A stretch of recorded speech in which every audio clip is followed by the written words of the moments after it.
Good morning, everyone, and welcome to the session looking at the integration of our IEHPs here in Canada and those support programs that are available to IEHPs coming into Canada from whichever jurisdiction or locale. All right, so today we're pleased to offer interpretation services using Wordly AI. During this event, of course, to ensure accessibility and inclusivity for all participants. I'm going to ask now Saida to continue from here on. Thank you so much, Dwight. Good morning, everyone, and it takes me great pleasure to welcome you all once again for our webinar today for support and healthcare workforce integration for IHPs in Canada, hosted by the Pegasus Institute.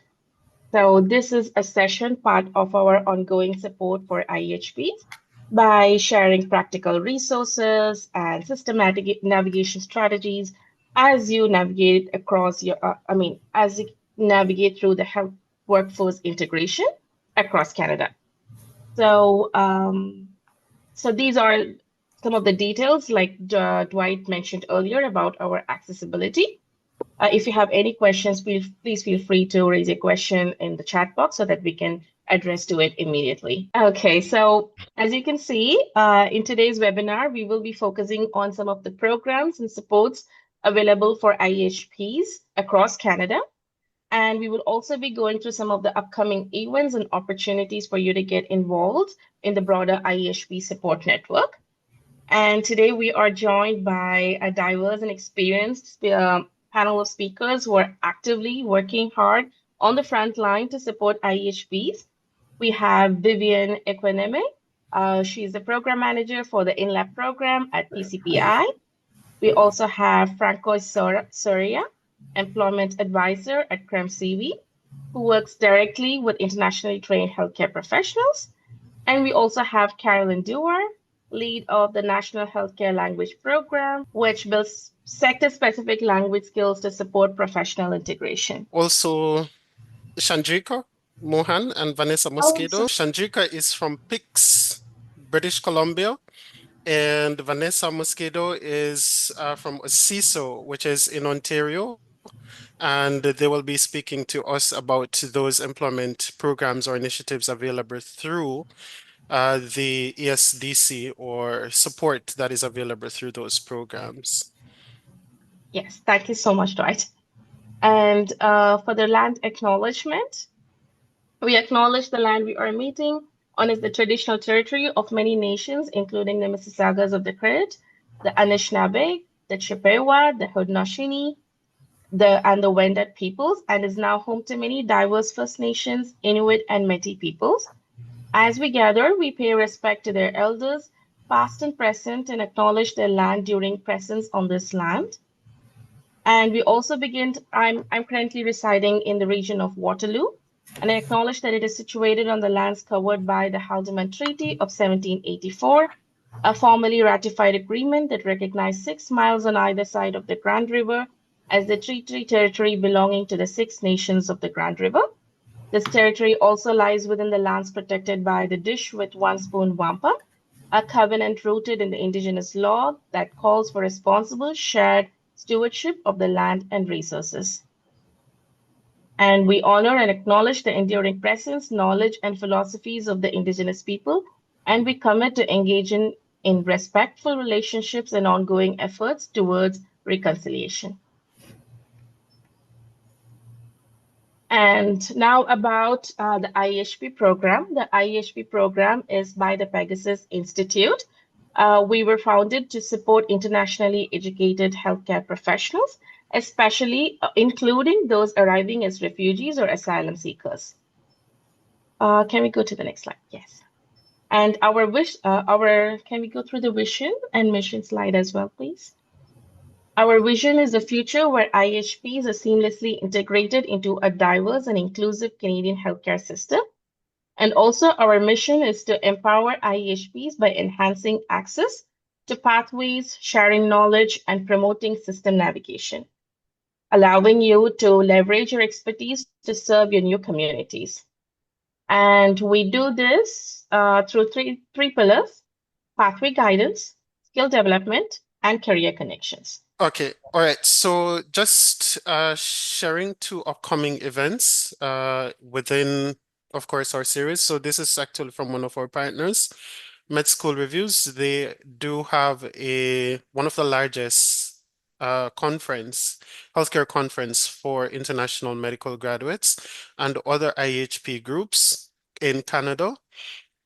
So this expo will take place on January 21 to the 22nd, 2 full days of events at the Toronto Marriott Hotel in so for persons who are a part of the IHB program with Pegasus, you have a discount code that you can use. You'll pay $65 for the ticket for 2 days. You just need to reach out to us by email. I'll provide that code to you. Now, this is an opportunity for IHPs to engage, to network. Went to the conference last year. Pegasus was there. You have a lot of regulatory bodies, academic institutions, employers coming in to have conversations, to look at strategies and discuss all of those. So this is an excellent opportunity for persons to engage within the sector to gain the support that they need.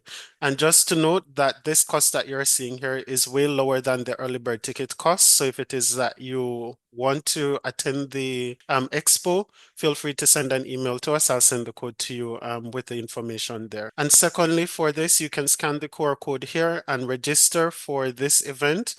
This is the IHP pre-conference event, which is a part of the International Refugee and the Migration Health Conference, which is happening in Halifax, Nova Scotia on June 27th to 29th. The pre-conference day is on the 26th, and we will be having a hybrid session where we'll have speakers from the Immigration, Refugee and Citizenship Canada, Medical Council of Canada, also some of the regulatory bodies for pharmacists, nurses, and doctors from at the provincial levels will be having discussions here looking at strategies and system approaches to improve that integration process for IHPs as a whole in Canada. So another exciting opportunity here for you to engage, for you to learn about what is happening in the sector and how you can actually benefit from those initiatives. Now, at this time, I'd like to stop sharing and I'd like to allow our first speaker to actually start with the program that they're going to be discussing with us today. So please help me welcome at this time Vivian. And Vivian will be talking about their program at INLAP PCI. All right, so participants, everyone, please welcome at this time, Vivian will be speaking with you for the next couple of minutes. Thank you so much, Dwight. Let me quickly share my screen. Good morning, everyone. My name is Vivian Ikuneme, and I'll be talking about the program called INLAP, International Nurses Licensure Assistance Pathway. So this program was launched last year, April 2024. And it is offered by PCPI, Progress Career Planning Institute. PCPI is one of the not-for-profit agency in Ontario.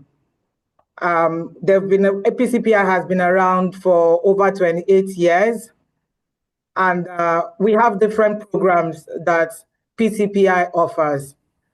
And I'll just run you through this because I have a very short time.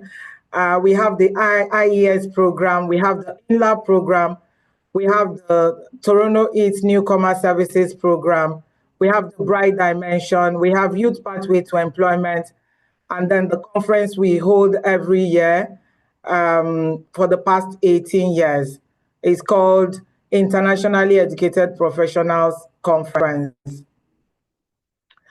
Okay, so INLAP, like I said, was launched last year, April, and is a program that is funded by the Canadian government under the Foreign Credential Recognition program. It's a federal program, it's a national program where we have internationally educated nurses, no matter the province where they are from, provided they are eligible to join the program. I'm going to quickly just take you through what InLab is all about. So, eligibility criteria for the InLab program is the participant must be an internationally educated nurse. Internationally educated nurse. So I know that the IEHP programs is for all nurses, for all healthcare professionals, but this program is only for internationally educated nurses. And the eligibility criteria, aside from being an IEN, is the positive assessment by the assessment bodies that the participants want to get a license to practice from. So I know that each province have different assessment bodies that they accept the outcome of the credential assessment. The participant can either be a permanent or temporary resident, a Canadian citizen, a conventional refugee, or a protected person. And the immigration status must state that the person is entitled to work in Canada. So we can deliver this program either in person, virtual, or hybrid. It's a program run cohort by cohort basis. We are currently in our fourth cohort, 8th week of our fourth cohort. And the program is for 14 weeks. In that 14 weeks, we have the curriculum is divided into 3 segments. One is the technical segment, second segment is the human skills segment, and the third segment is the enhanced language training segment. In the technical segment, we will be having sessions that addresses things like licensing examination preparation. The examination preparation is focused on NCLEX and REXPN. So in 14 weeks, we will have different sessions that would cover how to prepare to write your exam, the rules and responsibilities, roles and deliverables of a nurse. We will be talking about the rules and regulations that surround the healthcare profession in Canada. So the second segment, which is the human skills segment, we will be talking about how to properly integrate to be able to work in the healthcare sector in Canada. Now, this program is not a bridging program, it's a support program.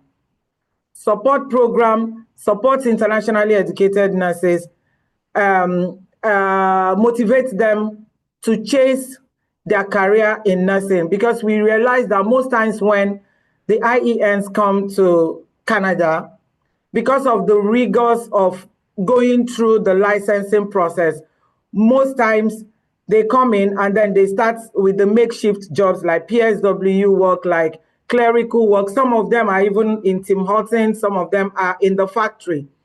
They lose focus of, this, and at the end of the day, you have nurses all over the country, but they are not in the hospitals where they are actually needed. So our program is to support them to go through this process from the beginning to the end until they are able to practice as nurses in Canada. The human skills segment, the sessions would deliberate on the soft skills that you need as a nurse or as an individual to be able to work in the healthcare sector.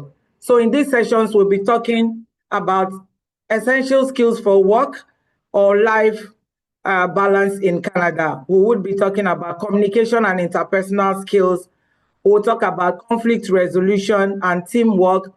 We'll talk about cross-cultural communication, then understanding the Canadian culture and values.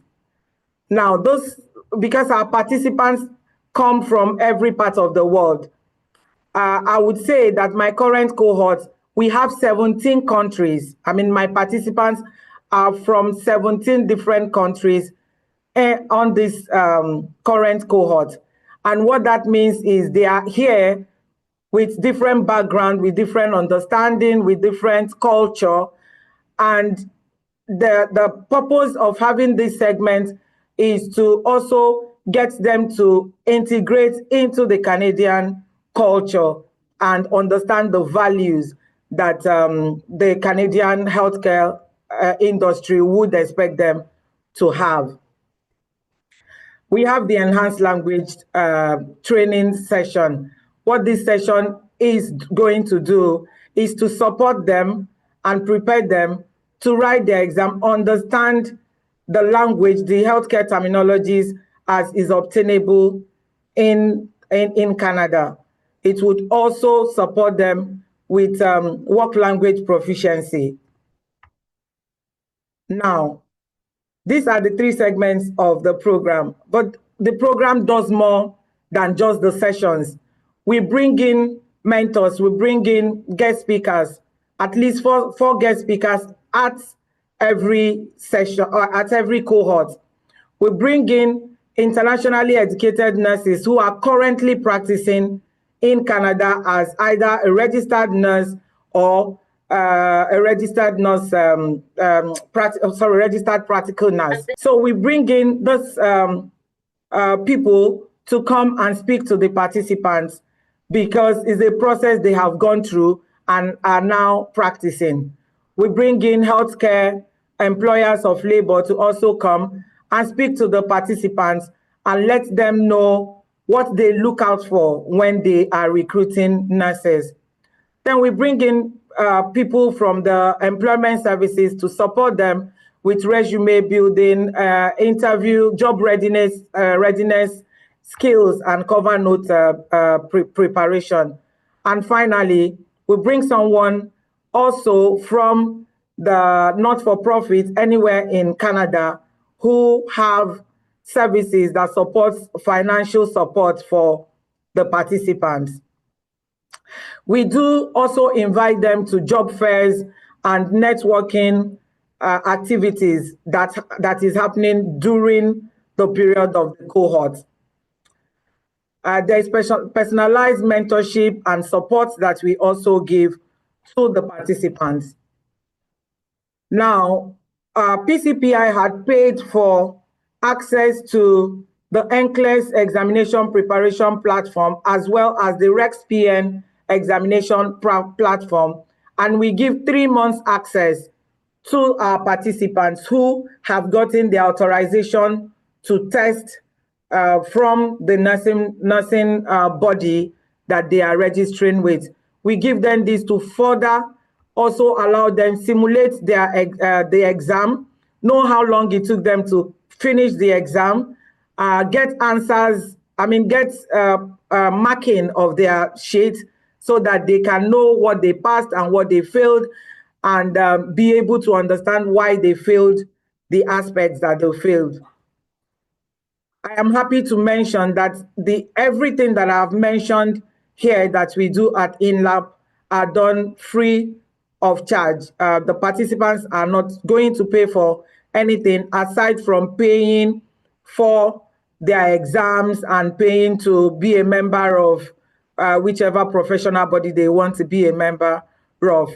But despite this, we still support participants who need financial support, but is a token. It might not cover all their expenses, but is a token that we give to them, especially if they are within the low income earning bracket. So this is what we expect to be the outcome of our participants and the program at the end of the program. Finally, the application process is very simple. if you just go to our website and go to the InLab page on the website, the registration process is there, because we do it cohort by cohort. If we have people that register and there is a cohort that is already running, we enlist or intake those people for the next cohort. So these are the assessment bodies that are currently acceptable in the provinces in Canada. These are our current partners. These are people that we're in partnership with as InLab. And this is our contact information. It could be on the website, it could be an email or phone call, or coming to our address where we are located, or by just scanning the QR code. It will take you to the registration code and you can register to join the program. The next cohort of the program is starting on the 4th of August. We have started intaking prospective participants for the 5th cohort. This program is going to be on up until the end of 2027. So in the life of the program, PCPI or InLab, we're supposed to have 11 cohorts. So far, we are in our 4th cohort, so we still have 7 more cohorts to go. Thank you so much for your time, and thank you for inviting me to this webinar today. I'd like to stop sharing so I can take any questions that you have. Thank you. Thank you so much, Vivian. It was a very informative session, and I firmly believe that everybody would have found it very informative as well. I believe we have a question from Sweta. I'm sorry, am I saying your name correctly? Good morning. I have a question regarding this is all about licensing of the nursing, but what about medical profession or a pharmacy? So what about that licensing exam for the pharmacies? So are you providing the support for pharmacies? Okay, thank you so much, Sweetal. Yeah. The program is not just for nurses, but only for internationally educated nurses. I'm sure we have some people on this webinar who also support the other healthcare professionals. So I would advise you hold on a bit to hear their presentations because they may be, talking to you by the time they have their presentation done. But my program is only for internationally educated nurses. Thank you. Thank you. Zomo, I'm so sorry. Okay. Is that how you pronounce your name? Hello, please, sorry. I'm a Francophone, but I have a question. In my country, I was doing pharmacy technical. So I don't know if the program can help me to do nurse program. This is possible. I want to change the program. Okay. I'm living in Ottawa, Ontario. Thank you so much. Nzomo, is that correct? Correct. Okay. Correct. Okay. So, like I said before, this program is only for people that studied nursing as a degree in their home country, or people that have diploma in nursing in their home country. I also know that in the course of today's webinar, if you could just stay on, I think there would be people that would talk about your profession and conversion if it's available. But I really don't have an answer to you. For you to be on the InLab program, you have to have studied a bachelor in nursing or a diploma in nursing. Thank you. Thank you, madam.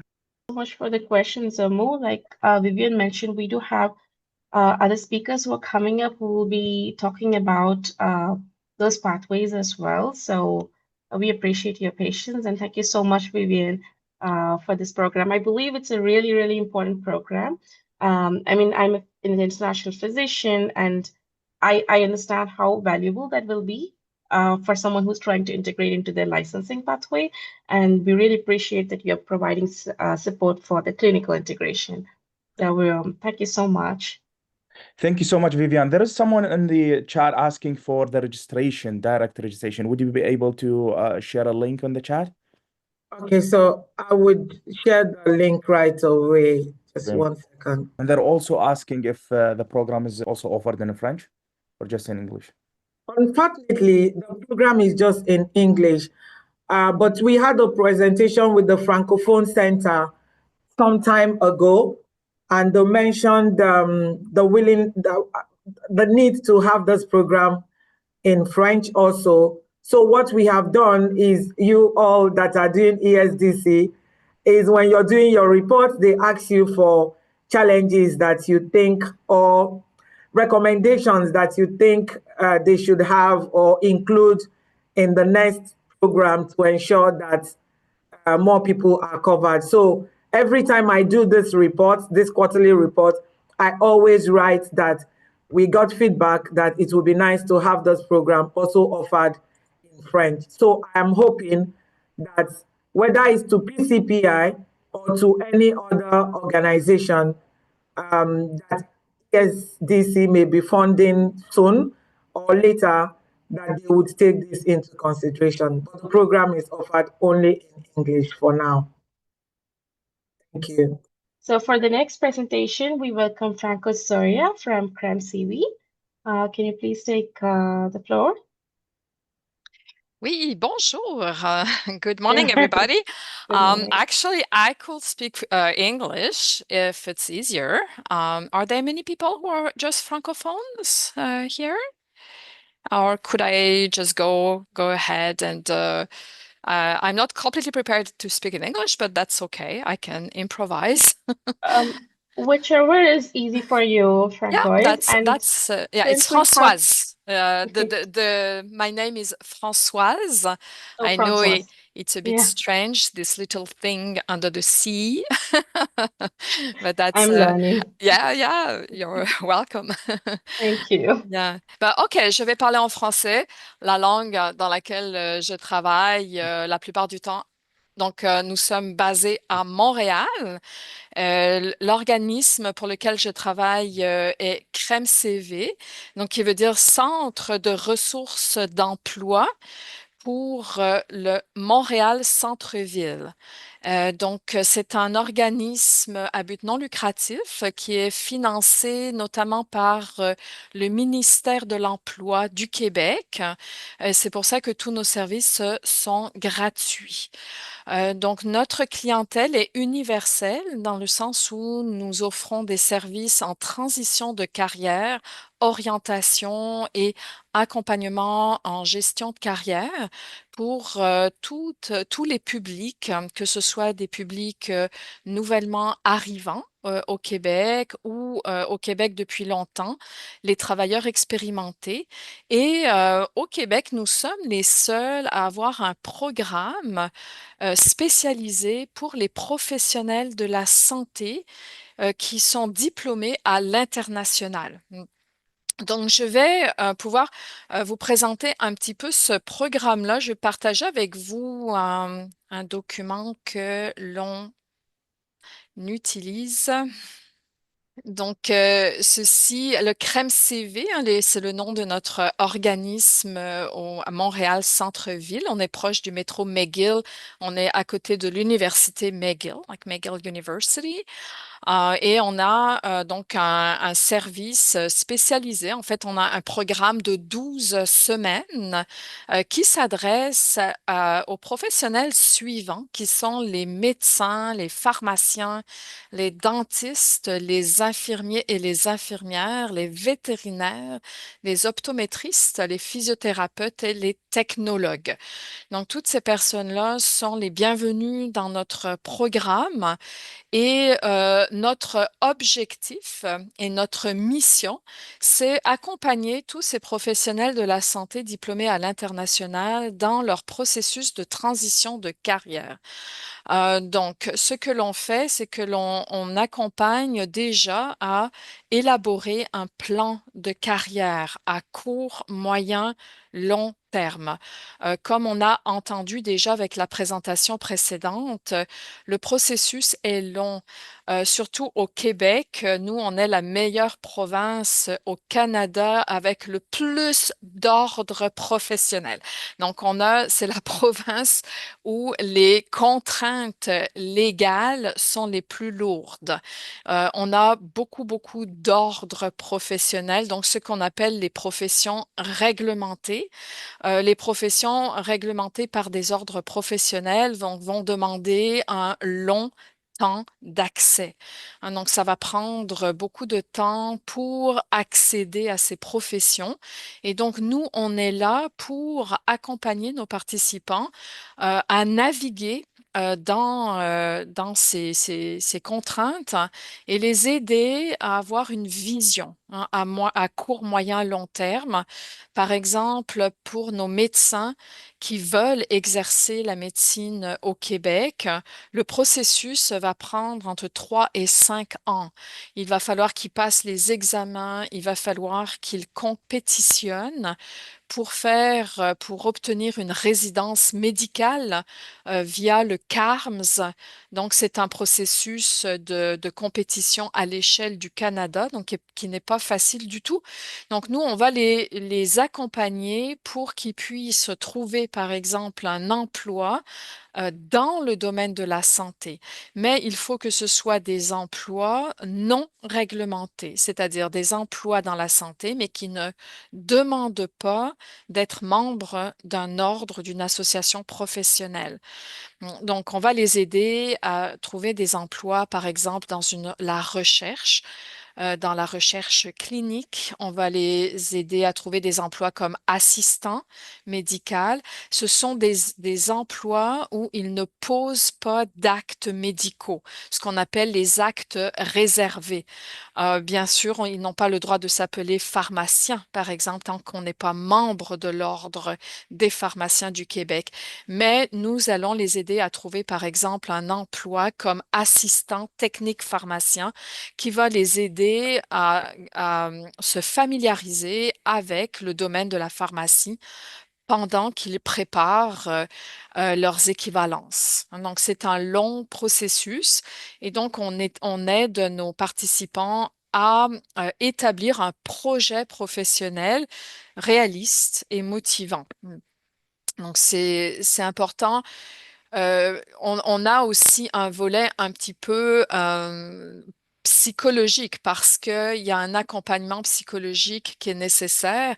Nous ne sommes pas des psychologues, donc c'est un accompagnement moral, je dirais, mais en connaissant, en sachant qu'il y a tout de même une transition importante. Il y a comme un deuil pour beaucoup de nos médecins, de nos pharmaciens, de nos dentistes qui pratiquaient une profession comme correspondant à une vocation dans leur pays d'origine et qui, arrivant au Québec, doivent se réinventer une identité. Donc, c'est très difficile. Il y a une période de transition aussi avec laquelle on les aide aussi moralement, parce que ce n'est pas facile, ce n'est pas que technique, c'est aussi beaucoup psychologique, émotionnel. Donc, ce que l'on va faire en termes d'activités avec nos participants, ça va être au moyen de rencontres individuelles, donc counseling, one-on-one counseling ou counseling donc individuel. On a environ 6 à 7 rencontres individuelles pendant les 12 semaines. Il y a également des ateliers, on a 9 ateliers Et nous avons également une plateforme avec des capsules vidéo réservées aux professionnels de la santé diplômés à l'international. Donc, ce sont les 3 grandes ressources que l'on offre. Les étapes que l'on franchit avec nos participants, c'est déjà, nous commençons à faire un bilan de compétences et à aller explorer les options dans le domaine de la santé, donc les professions qui ne sont pas réglementées au Québec. Voilà, donc comme je vous disais, il y a quand même des options. Pour un dentiste, ça sera assistant dentiste, par exemple. Pour les infirmiers, les infirmières, pendant que le dossier est évalué par l'Ordre des infirmiers et des infirmières du Québec. Ceci peut prendre du temps. Donc, ces personnes-là peuvent trouver un emploi comme préposé aux bénéficiaires, par exemple. Il y a aussi certaines personnes qui vont choisir de travailler dans des postes plus administratifs dans le domaine de la santé. Par exemple, réceptionniste dans une clinique. Ça peut être des... Donc, nous essayons de faire en sorte que nos participants gardent un contact avec le domaine de la santé, qu'ils ne se déconnectent pas pendant toutes les démarches administratives. Ici, quand on soumet un dossier d'évaluation dans un ordre comme par exemple l'ordre des pharmaciens, l'ordre des infirmières et des infirmiers du Québec, cela peut prendre 6 à 7 mois pour que le dossier soit évalué. Ensuite, l'ordre va émettre ce que l'on appelle une prescription de formation. Et donc, nos pharmaciens, nos infirmières, on va leur prescrire un programme de formation. Il existe au Québec des programmes de formation accélérés pour intégrer la profession par exemple, la profession de pharmacien ou la profession d'infirmière. Donc là, c'est l'ordre professionnel qui va dire, ben voilà, je vous donne une prescription pour aller suivre ce programme de 1 an. Donc après, la personne doit s'inscrire au programme de formation, par exemple, pour les infirmiers, les infirmières internationaux. Et pour qu'une nouvelle cohorte commence, cela peut prendre 6 mois. Ça veut dire que la personne, elle va attendre 1 an avant de pouvoir entrer dans sa formation d'infirmière internationale. Donc, pendant ce 1 an, nous, on aide la personne à trouver un emploi dans le domaine de la santé. Donc voilà, ce sont des exemples de stratégie. En fait, on aide nos participants à trouver une stratégie qui soit la plus adaptée possible. Donc, bien sûr, ensuite, une fois que l'on a vu quelles seraient les options d'intégrer le domaine de la santé, à ce moment-là, nous aidons nos participants avec les étapes normales ou classiques, c'est-à-dire élaboration d'un CV à la québécoise, adapté à la culture québécoise, les lettres de présentation, le réseautage. Nous mettons parfois des participants en contact les uns avec les autres. Nous, quand on a des participants qui ont trouvé des emplois dans le domaine médical, bien, on aime partager ces contacts-là. Donc voilà, ça c'est vraiment un des volets de notre accompagnement. Également, exploration des programmes d'études parce que il y a beaucoup de programmes d'études plus ou moins longs, plus ou moins courts. Donc, nous aidons nos participants à ne pas se précipiter. Parfois, on a tendance à vouloir se précipiter, à s'inscrire dans une longue formation. Or, ça n'est pas toujours possible ou nécessaire, je dirais. Ça n'est pas toujours nécessaire de s'inscrire à une longue formation. Donc, on aide également à ce niveau-là. Aussi, j'en ai parlé tout à l'heure, les programmes de résidence en médecine. Comme vous le savez, pour intégrer la profession de médecin, il faut faire une résidence et les médecins formés à l'international doivent passer par ce processus-là. Il faut qu'ils aient déjà réussi les 2 examens au niveau de la profession médicale au Canada. Au Québec, ils devront passer en plus de cela des examens linguistiques.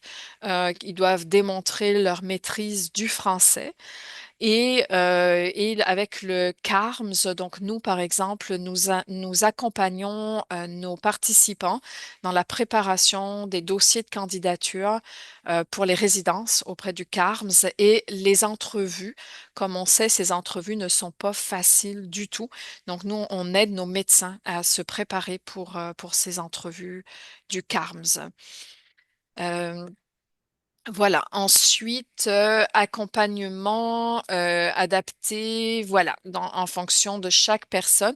Nous, on a vraiment un accompagnement individualisé, donc c'est vraiment à la mesure, sur mesure, dépendamment des besoins de chaque personne, où elle en est au niveau de son intégration.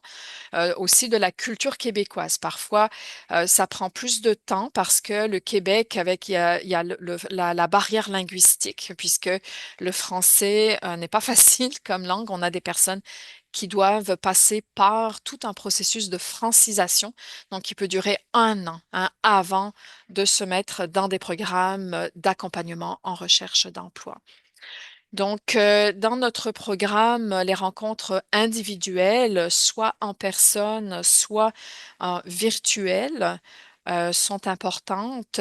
Capsules et ressources en ligne, nous avons un portail avec des vidéos et des liens qui concernent plus précisément les professionnels de la santé. Donc, ça, c'est vraiment unique dans le sens où c'est 4 modules avec 6 à 10 sections par module. Donc, on a plus de 10 heures hein, de vidéos, donc d'informations pour tous les professionnels de la santé qui veulent s'intégrer au Québec.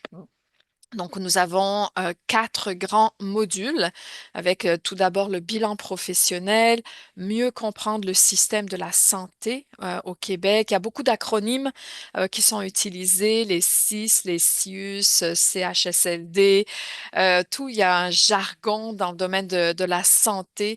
Alors, on familiarise nos participants pour qu'ils soient vraiment à l'aise dans tout ce système-là. Au Québec aussi, il y a vraiment 2 systèmes de la santé. Il y a le système public, il y a le système privé. Parfois, le système public offre un certain type d'opportunités.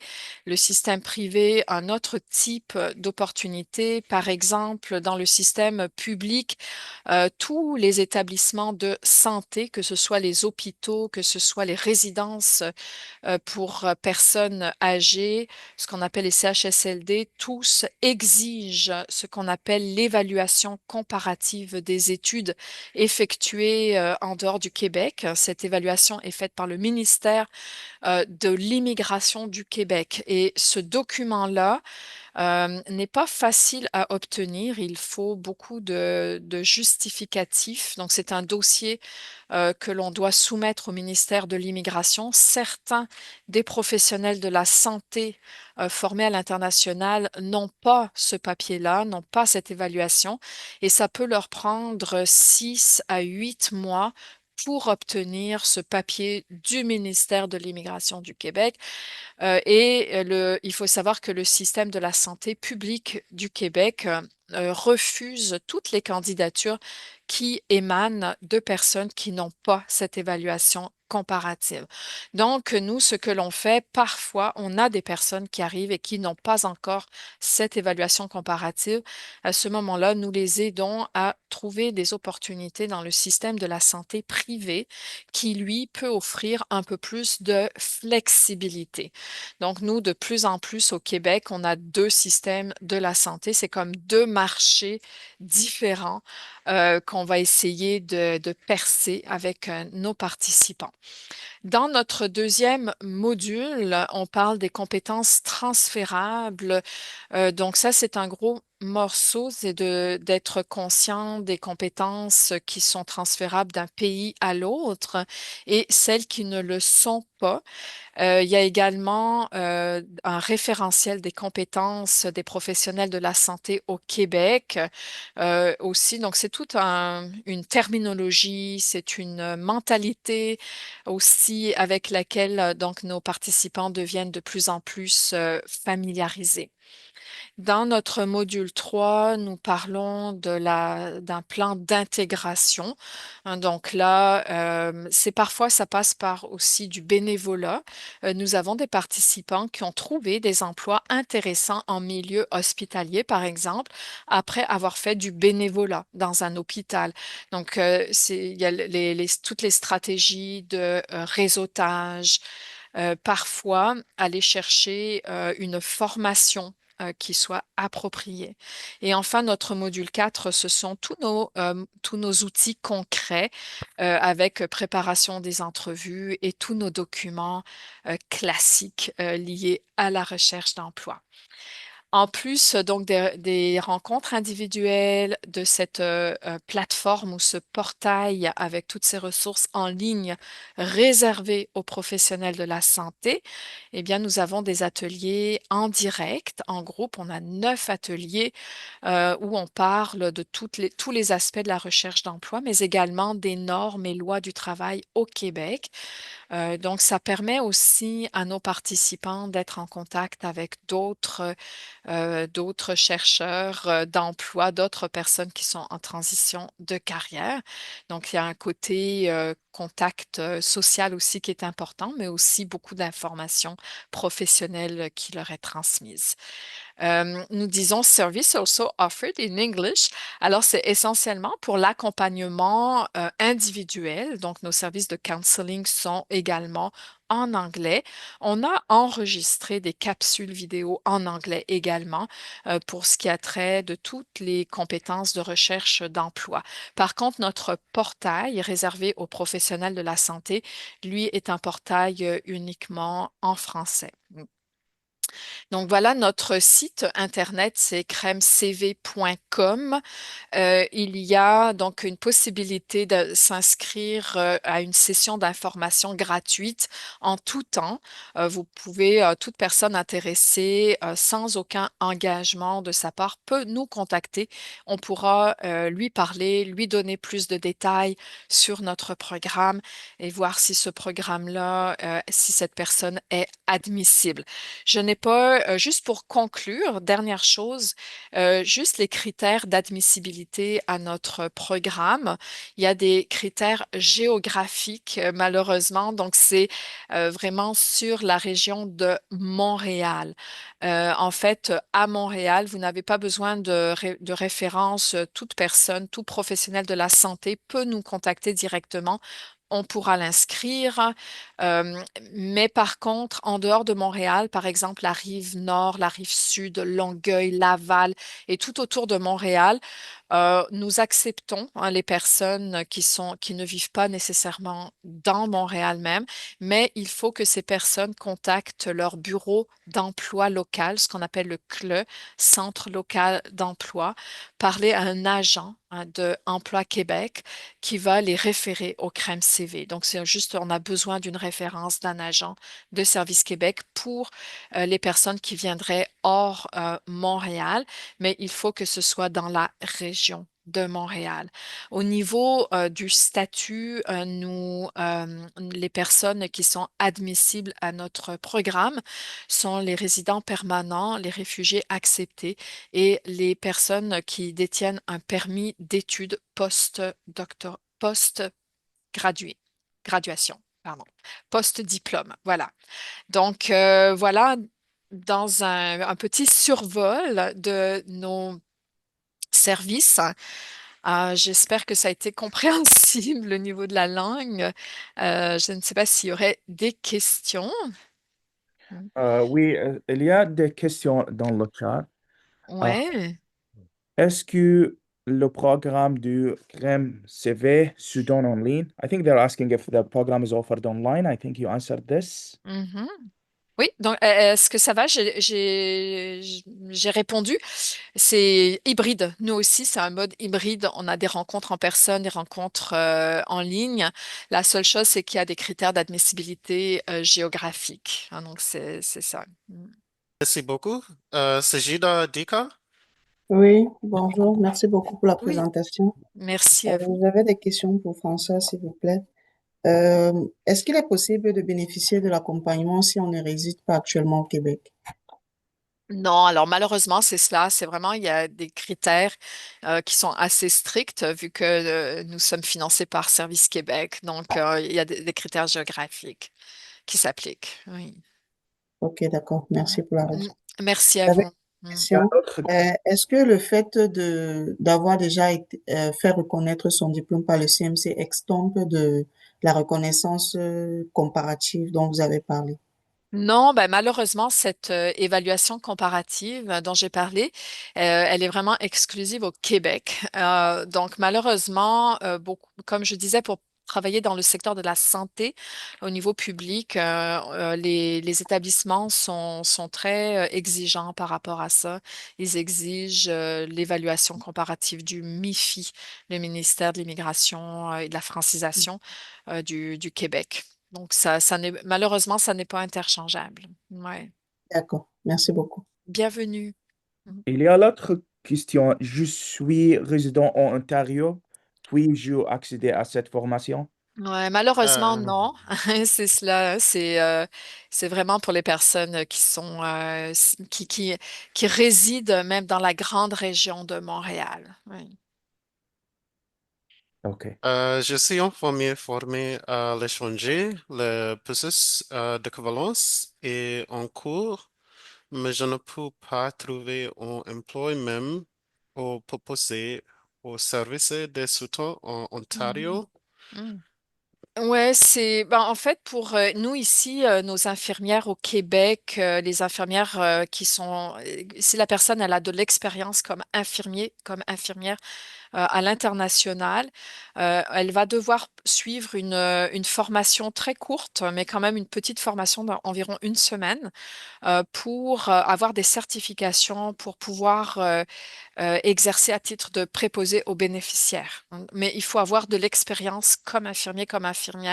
Et à ce moment-là, nous avons des personnes qui ont trouvé des emplois de préposé aux bénéficiaires avec cette petite certification. C'est une certification pour ce qui est du déplacement sécuritaire des personnes, la loi 90 qui est pour l'administration des médicaments et tout ce qui est soins d'urgence, les premiers soins de secourisme aussi. Donc avec ces trois certifications-là, une infirmière, un infirmier qui a de l'expérience à l'international va pouvoir trouver un emploi de PAB, ce qu'on appelle préposé aux bénéficiaires, mais avec une bonne stratégie de recherche d'emploi.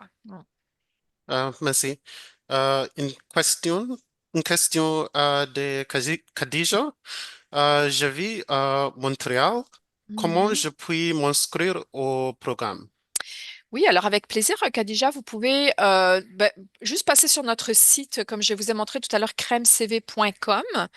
Et puis, voilà, il y a la page d'accueil et sur la page d'accueil, il y a le formulaire d'inscription. Donc, inscrivez-vous, puis on va vous appeler dans la semaine qui suit, on va vous appeler pour une rencontre. Donc, on va vous donner des informations. Donc, c'est un processus qui est assez rapide. Donc, juste aller sur notre page d'accueil, CREMCV, CREMCV.com. Merci beaucoup, Françoise, Merci à vous. euh, pour la présentation détaillée de votre programme destiné aux professionnels de la santé formés à l'étranger.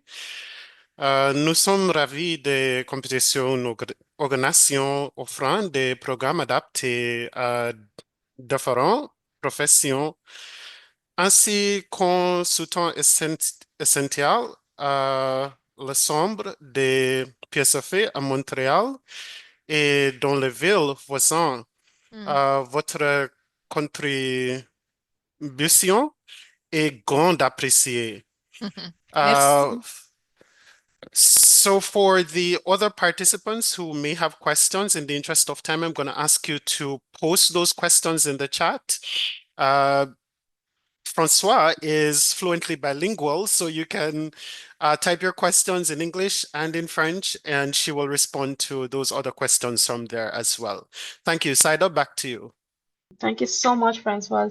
I was able to follow your entire presentation through the app, and it was brilliant. The program is amazing, and it caters to a wide range of options for all the international health professionals, and I think this is a great opportunity for us all here. So thank you so much for your presentation and for your time today here. And for the next presentation, we have Carolyn Dewar joining us from ISANS to talk about the National Healthcare Language Program. Thank you so much for joining us today, Carolyn. Welcome again. Great, thank you. Thank you for inviting us. And I also we have here Rebecca. She's with us today. She's one of the course designers and facilitators. So between the two of us, we should know everything. Hi, Rebecca. Welcome. Yeah, welcome, and we're happy to have you here. We're just a team. We do these info sessions all the time together, so we're kind of used to doing that. So Rebecca's going to show you the slides and go through the first part. So hi, everyone. I'm Rebecca, and I'm a facilitator and developer at ISANS through the National Healthcare Language Program. I'm here with Carolyn to tell you a little bit about our new program. So the sector-specific training at ISANS has been happening for about 20 years, and it's language training for internationally educated professionals. And in fact, it's one of the sector-specific trainings that we've developed with communication and cultural competency skills that they need to effectively do their jobs once they arrive in Canada. So in these programs, everything is set in the context of your sector, so including the workplace culture and the expectations. Next slide. So we've partnered with 4 organizations across the country to develop our program. So our partners in Ontario are the Catholic Centre for Immigrants and World Skills Employment Centre. In the Prairies, we have the Calgary Catholic Immigration Services, and in BC, ISS of BC's Language and Career College. So of course, ISANS is working with the IEHPs in Atlantic Canada. So all of our partners have expertise in the area of workplace communications and contracts and connections within their regions. So between all of us, we cover Canada except Quebec. So we'd like to thank IRCC for providing the funding for this program. It's been really great. Right. So just a quick overview of the general program structure. Our classes are 100% online. Some are synchronous, so they have some online meetings, and some are asynchronous, so that depends on the course. We'll get into that a little bit later. So they're between 8 to 16 weeks long, and all of them have qualified facilitators, and they are basically ongoing enrollment. So across the country, clients can access the courses at regular intervals from any location. And the program is free because it's funded by our RCC. So for eligible clients, the programs are at no cost. So as I said, it's ongoing enrollment. So for our nursing courses, for example, which Carolyn will tell you a little bit more about, they start every Monday. So if you are eligible, you can join any Monday that works for you, and then you kind of work your way through that course. With the pharmacists and physicians course, it is in cohorts, so there's a new cohort every month. I think we skipped this one for time. Yeah, that's great. So for eligibility, as I said, it's free for eligible clients. So if you are a person that is currently residing in Canada with permanent resident status, If you've arrived in Canada as a convention refugee, hold a valid work permit with MOME 23 annotations. If you are a participant in the Atlantic Immigration Program or the Rural Community Immigration Pilot, or a protected person under the Section 95 of the IRPR, you are eligible to take our programs. Unfortunately, we can't accept citizens at this time or pre-arrival clients, just due to our funding. We're hoping to work on that moving forward. Great. So now it's my turn, I think. Yeah, we'll pass it on to Carolyn. I'm not used to controlling the slides, so sorry if I was going That's okay. So our first course is Communication Strategies for Patient Interactions, and this course is for international medical graduates and international pharmacy graduates. It is designed to help prepare the students for their OSCEs. So the NAC OSCE for the IMGs, International Medical Graduates, and the qualifying exam part 2 OSCEs for the pharmacists. So it's based on the communication competencies for the OSCEs. So what you need to show with your communication skills in the OSCEs. So it's also focused on patient communication because the OSCEs are focused on communicating with the patient. It is 8 weeks, and there is asynchronous coursework, and there's also 2 online classes per week. So the class is in cohorts, and they start every month, but it's 8 weeks long. You need to have a CLB of 6, so you need to get a CLB assessment, which is a Canadian language benchmark. We find that it has to be 6 or above to be able to get through the amount of information in the course. At the end of the course, we do something we call a communication practice session.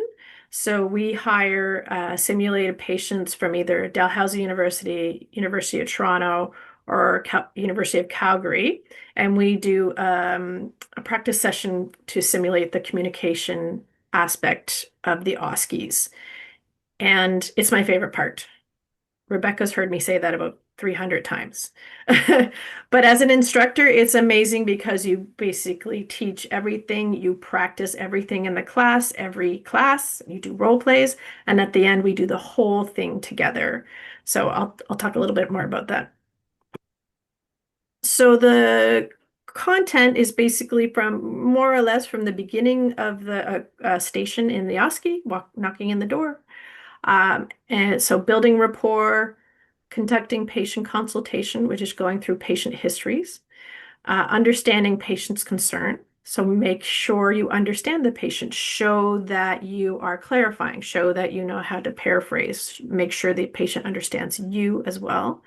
Showing empathy, which is huge in the OSCEs and in real life. Offering advice. We can't tell patients what to do. We can recommend. Ethics and patient recovery, which is always interesting. The ethics one is always interesting. Breaking bad news and dealing with angry patients.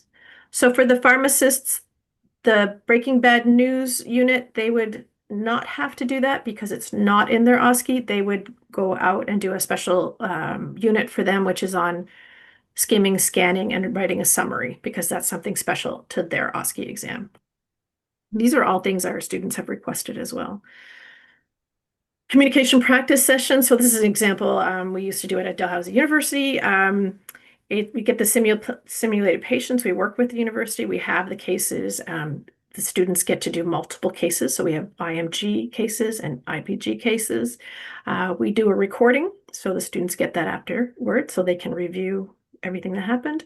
And you get to talk, you do it with a partner. So you get that peer feedback, and you also get feedback from the simulated patient. So the professionally trained simulated patient will give you feedback on your communication skills. And it's fantastic. The students always love it. It's a little stressful for some people, but it's a great learning tool. And then at the end, we do a debriefing session. So we all come back together, usually as a group of 8, and we discuss how the session went and what we learned from it and maybe what we need to work on. So it's a great session. We also do it online now across the country. because we're national. So we do it mostly with the University of Toronto and University of Calgary online. These are just some testimonials. We have had people really come back and tell us it really helped them with their exams. We also have a bridging course, but it's only offered in Nova Scotia. We would recommend that you take a communication course like ours, or take our communication course for 2 months, and then for 2 months take some type of clinical course. We offer one in Nova Scotia, but another example would be AMGA has a clinical course. ITPO, Internationally Trained Physicians of Ontario, have clinical practice. So do the communication skills so you don't have to think about those so much, and then work on the clinical. That's what we usually suggest. The next course is for IENs, specifically, Professional Communication Skills for Nurses. And it's really listening and speaking with patients, mostly, and it's for the workplace. We have had some nurses who actually started working, but still came back and took this to get more confidence or to work on particular communication issues they might have, different things that we do in Canada.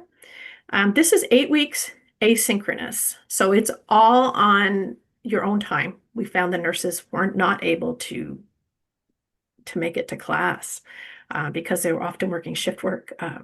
So we've made it asynchronous. And like Rebecca said, you can start every Monday. And the minimum is CLB 6 for this course, it's Canadian Learning Benchmark. It is similar content, but it's much shorter than the previous course. It would only be 4 to 6 hours per week, whereas the communication for patient interactions would be 8 to 10 hours a week. It's quite intense because of this exam prep. This one, again, starting in the patient interaction, taking the histories, understanding patients, showing empathy, giving instructions and advice, educating patients, ending patient interactions, which can be awkward. So just typical ways that we do it. And then the last one is actually sharing and exchanging information with other nurses, doctors, interprofessional healthcare teams. So how that's typically done. Could be handover, anything like that. The next one is an exam prep course as well, Strategies for CELBAN, which is a Canadian English Language Benchmark Assessment for Nurses. It's one of the options for a language proficiency exam in Canada for nurses. So this course is a little bit higher than the previous nursing course, and it's a little more intense because it's also about strategies to pass a language proficiency exam. The CELBAN is similar to OET. So that's another language proficiency exam that some provinces accept. It's all skills-based. So it improves, in the end, it improves communication skills for the workplace, but it's focused on listening, speaking, reading, and writing.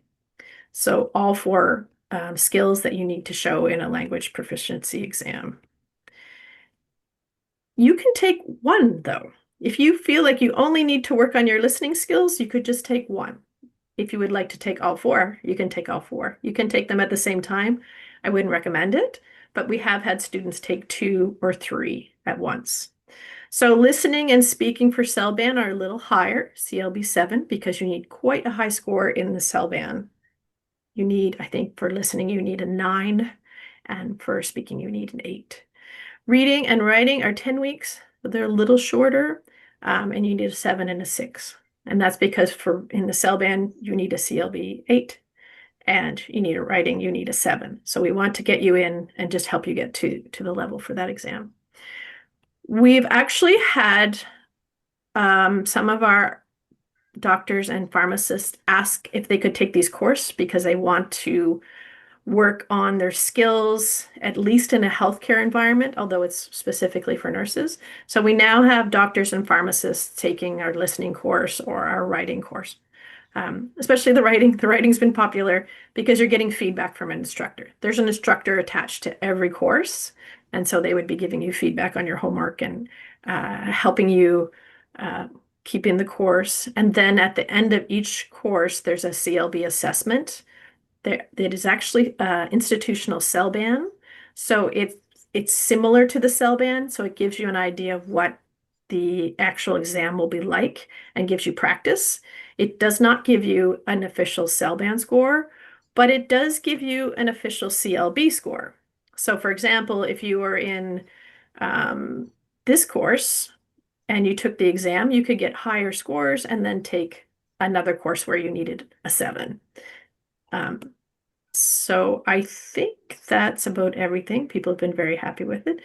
We're finding if people can get through the listening course, it's very long, it's 16, but they're jumping up 2 levels.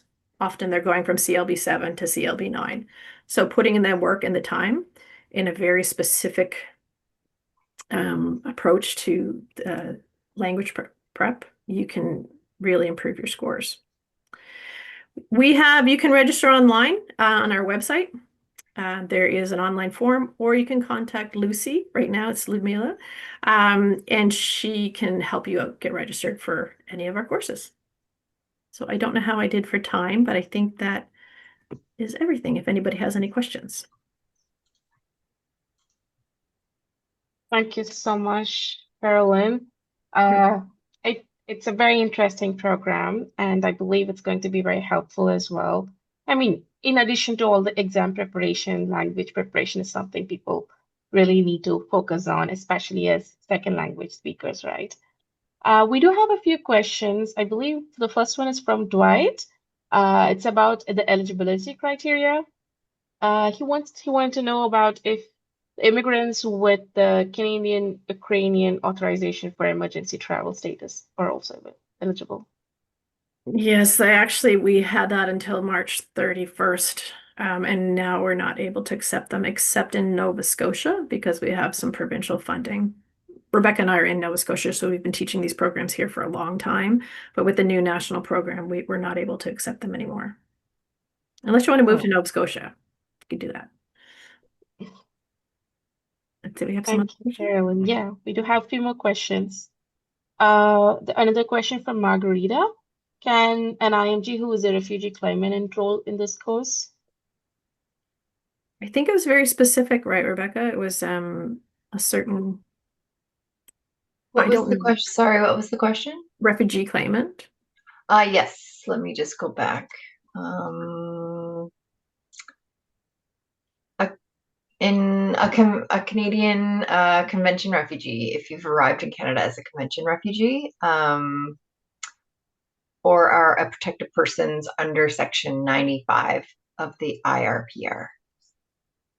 Lucy's our expert in the eligibility, so I would just email Lucy, and she can help you with that.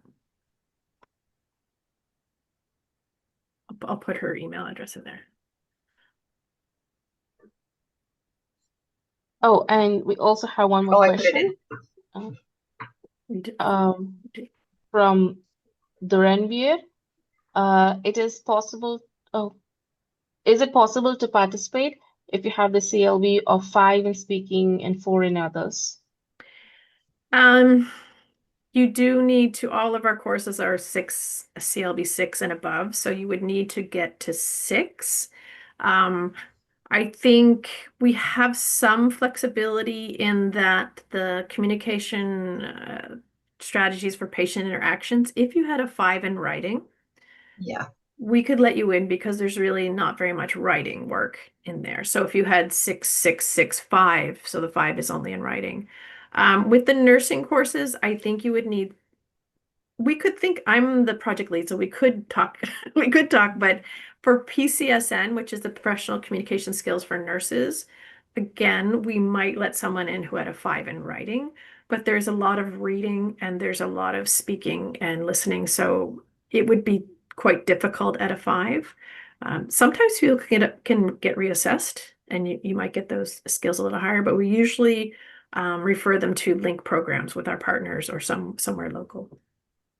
Yeah, I was just about to ask that. So for candidates who are in that range of 5 and 4, are there other services that you can refer them to or recommend for them to be able to practice their skills to reach to level 6? Yes, so that would be within your area, I think, going to those programs. So we often, especially if someone is in proximity with one of our partners, we refer them to their organization, but they also have lists of places where you can get programs from Link 4 and 5. We were just talking to one of our partners in Calgary, and she said, "Oh, no problem, just connect them with me and we can help them out." So It's That's just fine. you need to get a little bit higher to be able to get through the course yourself. For those persons, thank you, Carolyn and Rebecca. For those persons as well with those lower link or lower language, English language levels, you can reach out to me. I do have a list of resources across Ontario that I can refer you to. I know a lot of our participants are really from Ontario here. Even some of the persons asking those questions. Some of them I know their French background based on the names. They're very familiar. I know the program participants. So yeah, you can just reach out to me and I'll respond to those and make some referrals or to programs that you can actually participate in to improve your language skills. Okay. And I see this, is it possible to participate in the program if you're French? So I'm not sure if we mentioned it, but we are not able to help people in Quebec. We are funded for everything else besides Quebec. Quebec has their own approach. So if you're French and not in Quebec, you're welcome to take the course if you have high enough language skills. We have had French people in our courses, French-speaking people. And it works well as long as you have high enough English skills to participate. A lot of for the doctors and pharmacists course, it's a lot of speaking and working with other people in your course, and all the homework is speaking. So that's quite important. But yeah, we have had Francophones take the course. So and in Ontario, yeah, Ontario is fine. I suppose if And we you, have yeah, no, you we could have just go on. Francoise here. Pardon? We have Francoise here, so Yeah. So would be excellent resource there for those persons who are from Quebec and need those language training. Of course, connect with her. Great. Yes, like the Francoise, your program sounds amazing in Montreal area. So I was definitely thinking go. when we started, I was like, it's perfect. She just finished telling everybody who is in Quebec, this is for you, and we've got everything except Quebec. And Thank you, Caroline. It's very helpful to us as well because we feel very bad when people ask us from Quebec. So now we can just direct them your way. So I'm glad I attended even just for that. So thank you. Thank you so much, Carolyn and Rebecca. There was one last question. I can try to answer it on chat if we don't have time. No, that's okay. Just one more. We just have this question and then we can go on for the next. Can doctor participate as well? Is it doctor? I think so. Yes. So yes, doctors can participate in the communication strategies for patient interactions. We would love to have you. And also in some of the CELBAN courses. So if you want to work on your listening, reading, or writing, and you have high enough CLB scores, you are welcome to attend as well. We've had a lot of doctors sign up for everything, but it's difficult to do all of the courses at once. So I would maybe make a plan for how you would like to approach it. Yeah, that's true. Thank you so much, Carolyn, and thank you so much, Rebecca. We were really, it was a very informative session. Thank you so much. So next, we have Chandrika Mohan from PICS and Vanessa from OCISO to talk about the Foreign Credentials Recognition Program and also other initiatives they have to help facilitate IEHPs to integrate here. Welcome, Chandrika, and welcome, Vanessa. Thank you so much, Saida and Dwight. It has been a very collaborative session, I can see, because I see a lot of resources here across Canada. Of course, we are operating in 3 provinces, but now I can see more broader perspective here, and we can refer back our clients back and forth. So it is and thank you so much for inviting us today. So we also have similar resources and support for our program. So I'll just share my screen. Good morning, everybody. My name is Chandrika Mohan, and I'm the program manager for Intercultural Tri-Provincial Healthcare Professionals Canadian Work Experience and Wage Subsidy Program. So this program is for international healthcare professionals in BC, Alberta, and Ontario. So in short, we call it as FCR IEHP program. And this program is funded by Federal Government of Canada to help skilled immigrants in the healthcare sector to reintegrate into their specific health professions in Canada.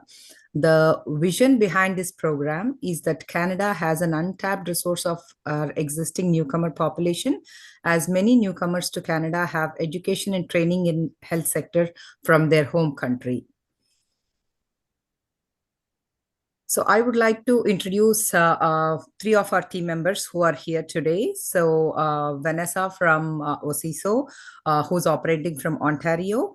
And we have May Alivarvar, who's also an employment counselor operating from BC, who's my colleague. And we have Minu, again, an employment counselor, because this is a wage subsidy program. Our focus is more onto the employment part. And we have Minu from Alberta, from Center for Newcomers. So what is FCR IEHP program? FCR IEHP program is dedicated to facilitating the seamless integration of newcomers into healthcare sector. FCR ensures that foreign education and work experience aligns with Canadian standard, providing smooth transition into the healthcare career. The program objectives include increasing awareness, minimizing FCR processing barriers, offering Canadian work experience, and supporting interprovincial mobility across BC, Alberta, and Ontario. The program will provide Canadian work experience opportunities for IEHPs by providing a 12-week wage subsidy to help them gain hands-on experience. All the participants will have the opportunity to establish a healthcare career within any of the 3 provinces as part of the program. The program facilitates interprovincial mobility also across these provinces.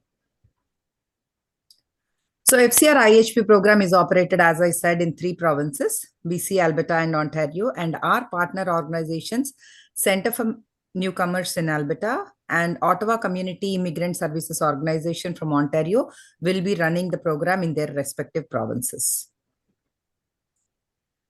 FCR IEHP helps internationally trained educated doctors, nurses, clinical and addiction counselors, physiotherapists, pharmacists, and other healthcare professions as well, like radiotechnologists, etc., and research as well. So as long as the profession and career being pursued is related to the healthcare, the FCR IEHP program is able to provide supports and resources to the participants along their healthcare career path or an alternative field as well. So what is the eligibility? So potential participants must be an internationally educated professional, and they are trained in their profession. The potential participant must be a Canadian citizen, permanent resident, refugee with legal work permit, and also temporary residents with an open work permit.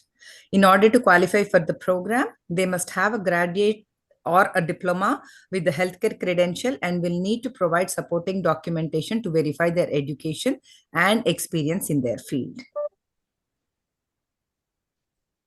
So what are our services? So qualifying IMGs are supported with the following services: need assessment, one-on-one counseling, and once assessed, we provide credential navigation plan or a career action plan is prepared, a long-term and a short-term goal that sets specific goals for their career path. In addition, we provide mentorship and volunteering programs to hone their necessary skills to enter the Canadian health sector. Along their credential recognition journey, participants will have an opportunity to attend employment readiness workshops like LinkedIn, resume building workshop, or workplace communication, etc. Participants of an eligible health profession will be provided paid Canadian work experience through wage subsidy and also wraparound service supports in order to sustain the participants and their families while they are working towards their career. All participants will have access to networking opportunities and the freedom to choose between the 3 provinces they want to establish their career. So what are the benefits of the program? Potential clients will be referred to related employers who can offer the Canadian work experience. Apart from that, apart from referring, we also support them with a 12-week paid Canadian work experience, which is called as a wage subsidy. The wage subsidy is based on the standard rate of the healthcare profession and offered for 12 weeks to provide rounded Canadian work experience. The program supports provincial mobility between BC, Alberta, and Ontario. Participants whose credentials are assessed in one province might need a fewer documentation in order to be licensed healthcare professions across the provinces. They don't need to restart the process completely.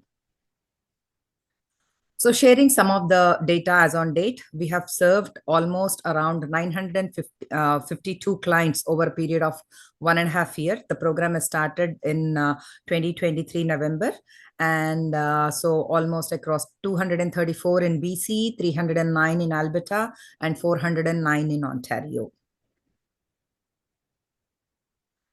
So here are some of the potential collaborations that we have built in this 1.5 year with different healthcare facilities and hospitals across the provinces. We have our nurses working in TransCanada, Alberta, Louis-Brier, VCHBC.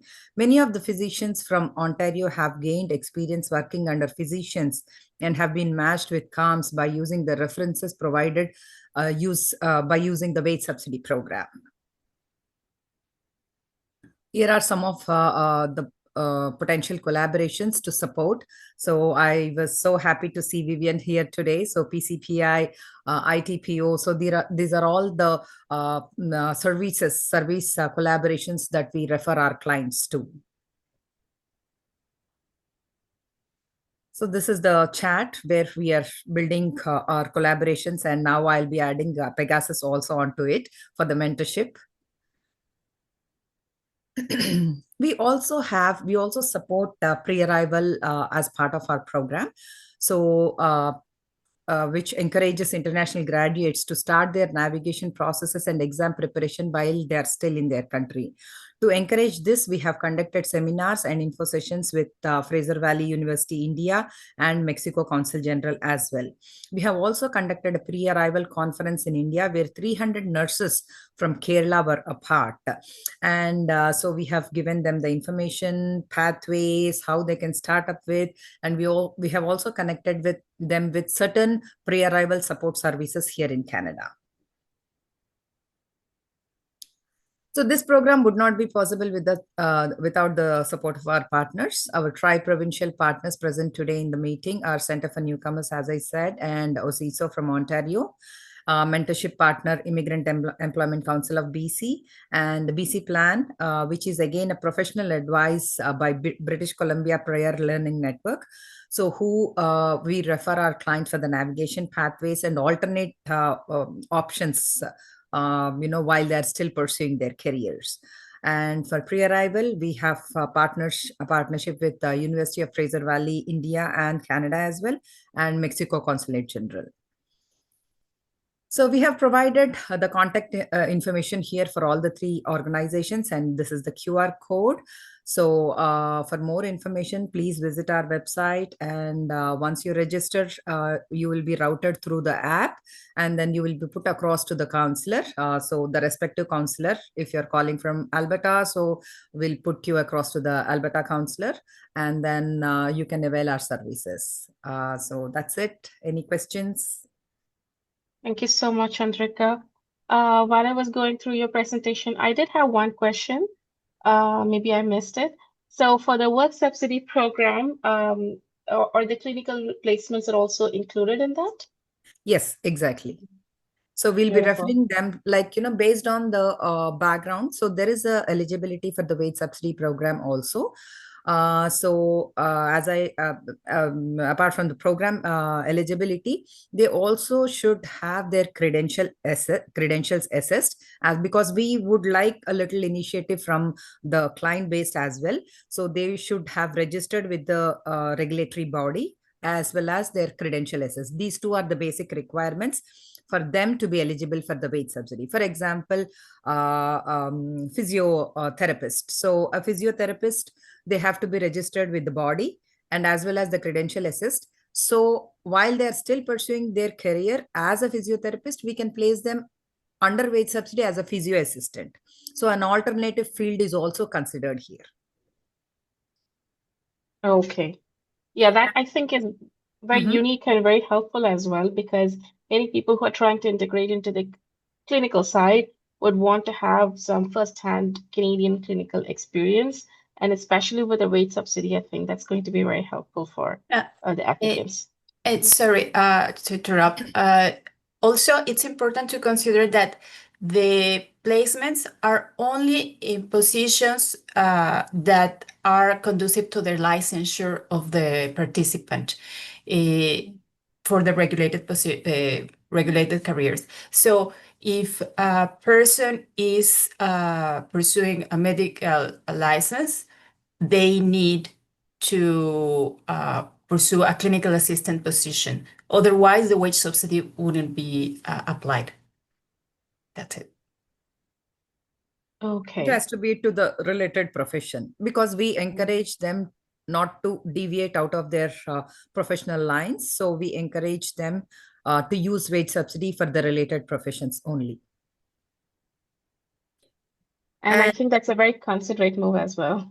Yeah, and it's a 12-week wage subsidy, as I said, and there is a cap that we can provide with. It is around $10,800, which can be divided. Like, for example, it is based on the wage that is being considered by the employer. So we connect the clients once they complete the process, and then once they are eligible for the wage subsidy, we connect them to the suitable employer, and the employer, based on their capability or the standards, they decide a wage.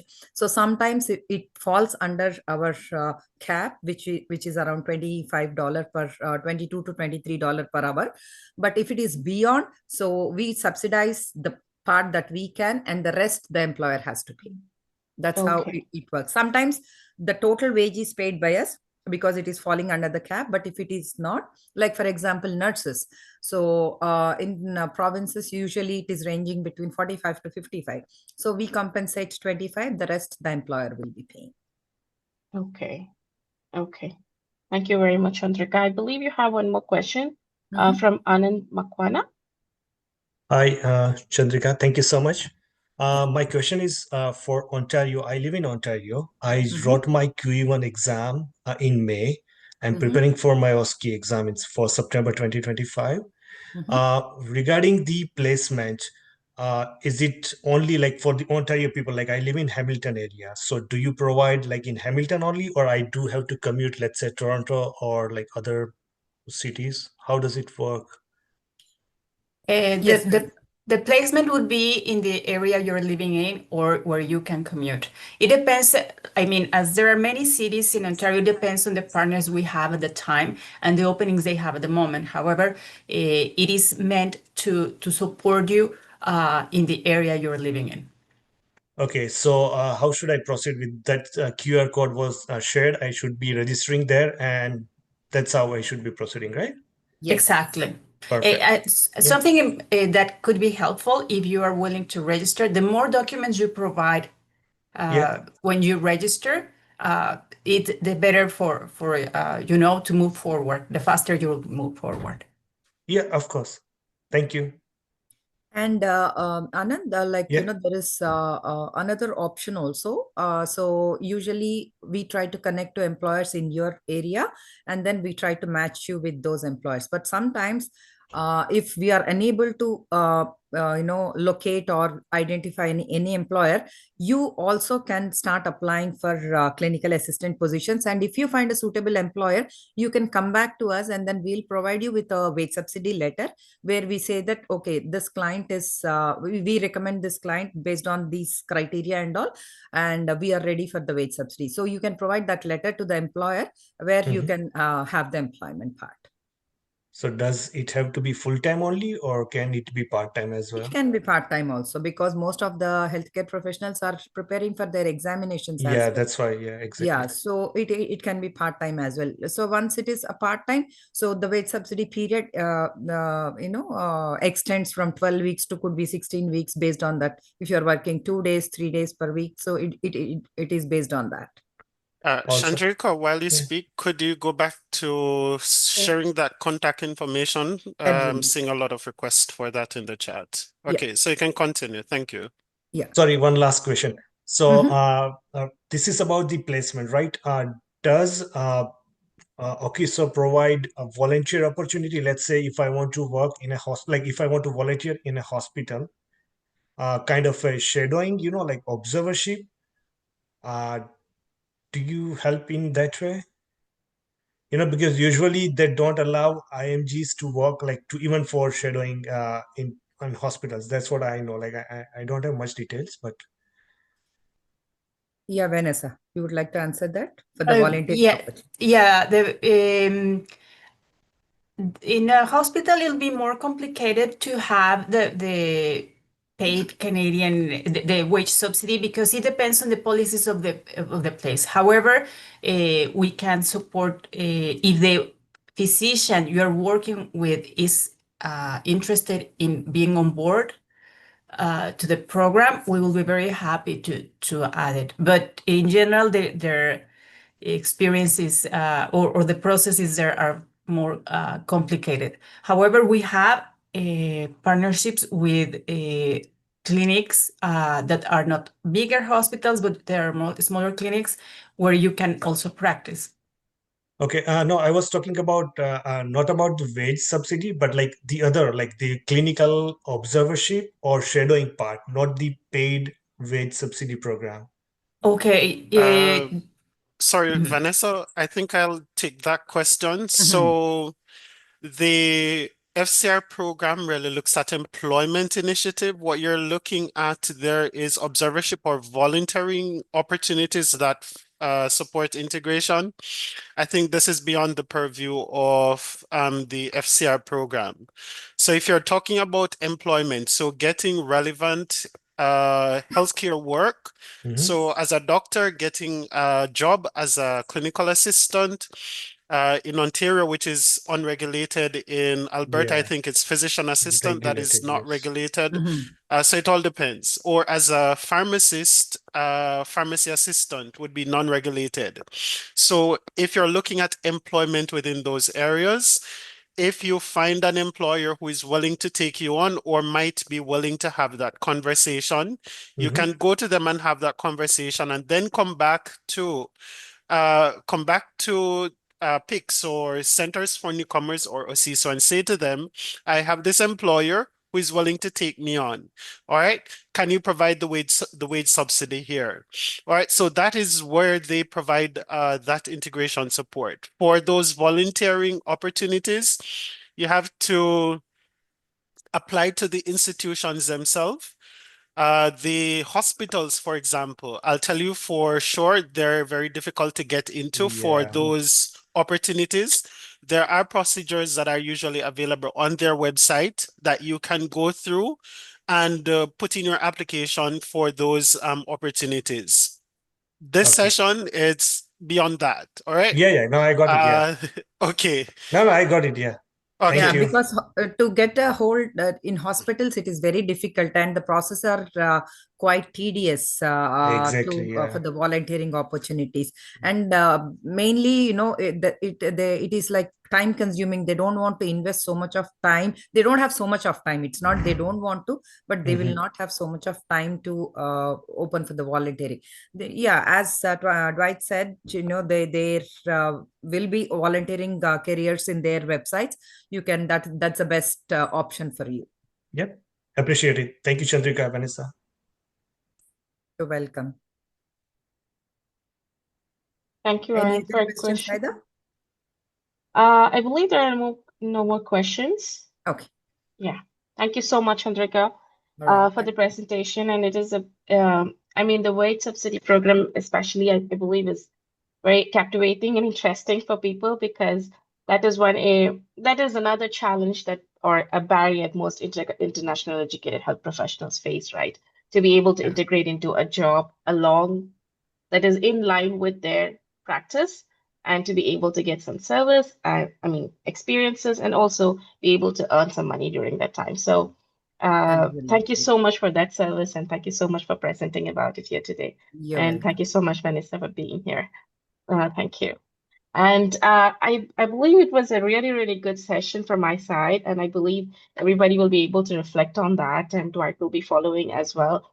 I do see a very strong community here where we are able to exchange information and collaborate further, because every program here that we're able to see today can be integrated as in a way that it suits almost every individual across Canada, Like we were able to refer, like for example, when the National Healthcare Program is not able to cover Quebec, we have Francois here, So and Francois and their program CV is able to accommodate a lot of opportunities for IEHPs in Quebec.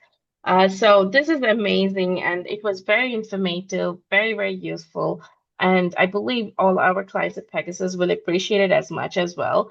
And I want to pass this on to Dwight so that he can reflect more on our mentorship program and how we will be able to help our mentees along these process with your wonderful services here. Okay. Thank you, Saido, for leading that first part of the session.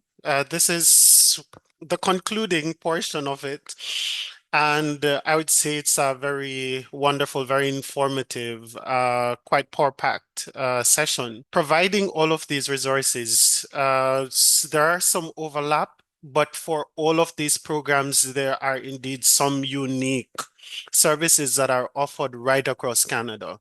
And so for those persons who are in Nova Scotia, for those persons who are in Alberta, for those persons who are in British Columbia, for those persons who are in Quebec, and of course, all of those persons who are in Ontario, you have access to those programs in Ontario and those other national programs as well. All right. So excellent opportunities, excellent combination here as well for collaboration. And I really appreciate all of you taking the time out of your schedule today to join us and to have this conversation. To our first presenter, Vivian, to Francoise, and then to Rebecca and Caroline, and then Chandrika, and Vanessa, May, and Minu, talking about the FCR program. We really appreciate the effort and the time that you've taken to present to us. Now, in terms of Pegasus itself and the mentorship program, to all our IEHPs that are on the platform, we continue to build the program. So the program is 1 year old. We had a very small target in our first year, and we did exceed that target. We have had success stories from or matching in the mentorship program in the past year. And this year, we have doubled that amount that we matched last year. And so we continue to progress. It is a very difficult area to work in, I'll tell you that for sure. And from those persons who are asking for those observerships, those persons who are asking for those matching, you do understand that it is a very difficult area to work in, to find those persons who are willing to provide that guidance and those persons who are willing to provide that support. And so we appreciate your patience as you, of course, wait there and wait for us to match you to the right person to provide that guidance. Thank you so much. We couldn't have done it without you. To all the participants who joined us online, wherever it is that you are joining from, be it within Canada or outside of Canada, welcome. You're why we're here today. All right. And I hope that you did benefit from all of the content that was shared, all of the resources that were shared. And as we close off the session today, I'd just like to say that the recording for this session will be, of course, edited and then uploaded to our IEHP Resource Hub. So you can go back there and review the content from there. And for those requests that you may think are of relevance here, if it is that you did not get a chance to save and take a contact information from any of these organizations, feel free to send an email to us and we'll respond to you, providing or making reference to the relevant organizations that you want to reach out to or the relevant programs that you want to connect with. Thank you so much, and we're very happy to have you here. This is it for today, and we'll see you next time. So maybe at the IMG conference or at the pre-IHP conference there in ISANS at ISANS in Halifax, Nova Scotia. We look forward to continuing engaging with you throughout, providing the support you need. Thank you all, and enjoy the rest of your day.